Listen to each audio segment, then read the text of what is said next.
Hi, this is Shira Rubinoff. I'm here at the Digital Hands Conference in Tampa. I'm here with Myrna Soto, COO of Digital Hands. Great lady, great friends. Thank you. Myrna, please introduce yourself to our audience. Tell them a little bit about yourself, a little bit about your background, and how you ended up here at Digital Hands. Ooh, that is a great question, and probably too long for this video, but I'll give you the cliff notes. So my name is Myrna Soto. I am the current COO for Digital Hands. I've had the honor of joining this organization about a year ago. I'm lucky to have had a very fruitful career in cybersecurity. I've had the opportunity to be a global CISO at Comcast Corporation, also was the CISO for MGM Mirage in Las Vegas, and also had a moment of time where I was doing some very quality work in the venture capital space, which is actually how I found this organization. Loved the organization, loved the business model, and decided to join the team. Wonderful. So, being that you certainly are an expert in this space and you've had your hand in many important companies and important roles where you're trusted across the organization, made a wonderful name for yourself in an industry, where would you say the industry is headed? Where do you think we could be looking right now? I'll tell you, the industry has had so many permutations. When I think about, I've been in this particular industry for the last 16 years, in technology for the last 25. I hate to say those numbers out loud because it dates myself, but it certainly has seen a lot of evolutionary innovation. Right now, I see an enormous amount of innovation, specifically in the cybersecurity space, in a lot of early stage companies that are really going to be remarkable impacts to the future of cybersecurity.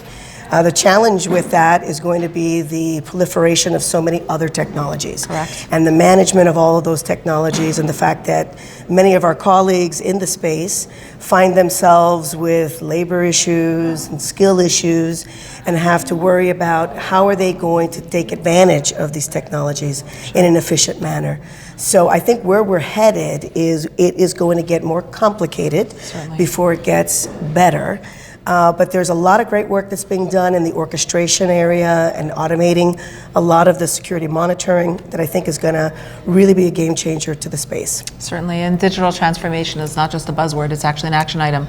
Yeah. Certainly not just across each organization itself, but across the general scope of cybersecurity and cybersecurity companies. Indeed. If you could give companies just one helpful hint to kind of help bridge that gap, what would you say is the first thing on top of mind that they should do? It's going to be the most non-technical thing that they need to do. That is usually the case, believe it or not. I agree. It is about making sure that the organization is ready for the amount of change that they'll experience, to understand that there needs to be champions within the organization, not necessarily just leaders, but actually practitioner champions for the change that you're introducing, because our human nature is to resist too much change. Correct. Right.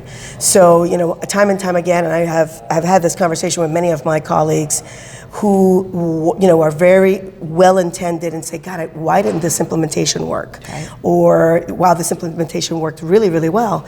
And time again, it comes down to the buy-in, the value proposition of people understanding why the change is happening, and preparing the organization for it. You just hit the nail on the head right there. People, again, are resistant to change, but if it's embraced and the preparation is made, it's a much easier acceptance. So great advice, Myrna. Indeed. Thank you. Thank you so much for your time. Thank you. And we look forward to hearing more things here at Digital Hands.